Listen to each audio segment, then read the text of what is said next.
Buxtehude! It's Buxtehude on the road today because I'm on my way home to my parents. Today, I thought, since we were driving, looking over to the seat next to me, I can tell you what books I'm bringing home for the holidays. And like all of us, when visiting family, I bring, like, way more than I ever read. Usually when I'm home, I barely crack open a book, but I generally bring home about 7 books. So, first book I'm bringing home, now that I've got them all nicely packed in here, I'm gonna tear them all out. That's just who I am. I'll just get with whatever I can get first. First, Empire of Storms by Sarah J. Maas. I am approximately that far into it. I would like to read it before the end of the year because I have, I think, 5 books left to finish off my Goodreads challenge. It would be great if I could actually finish that. I want to finish Good Bones and Simple Murders by Margaret Atwood. I'm very close to the end of that. Dragonlance and the Hourglass Mage. This is Raceland. I started it when I was in Japan. Loved it. I'm about halfway through.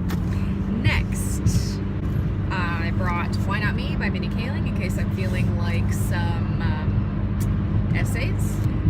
A couple paperbacks here.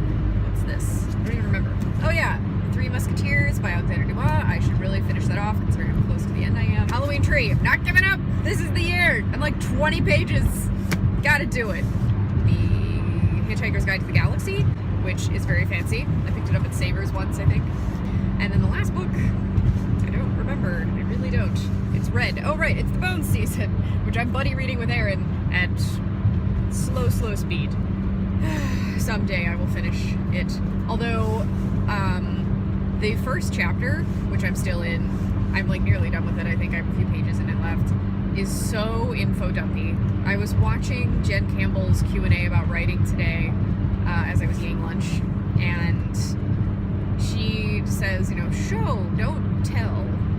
Telling your audience all of this stuff is boring. And that's exactly what I was feeling. Like, it's such a giant info dump, and I don't care about any of it because I don't even know the character yet. Like, I really don't think I know her name.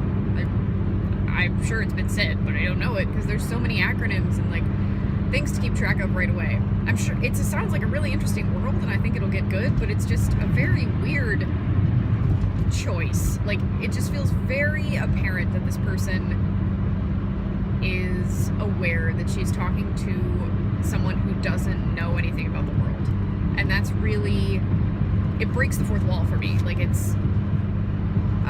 sounds like she's narrating a story rather than, like, in her own head thinking about things. Because she's like, oh, and this is this, which stands for this, and this was established in X year, and this time this happened. Like, when you're living your own life, it's not stuff you think about like that. I don't know. I think it's just really, it's not a good first chapter. I'll just say that. At least not for my taste. I know a lot of people love this series, but I've heard mixed things. Like, my college friend read it when we were in grad school together, and she didn't, I don't know if she finished it. She wasn't intrigued enough to go to the second one, so she said it was kind of boring. I'm like, the info dump maybe? But she doesn't like young adult fiction very much anymore, so that could be part of it too. So, I hope you all are having a very great week running up to the holidays. I'm planning a lot of collaboration videos with my family and my friends who are visiting over Christmas break. I haven't ever tried uploading a video at my parents' before, so hopefully this will not cause an issue. I think it'll be fine. They have pretty good internet from what I remember. So, thank you very much for watching, and I will see you again soon. Buxtehude!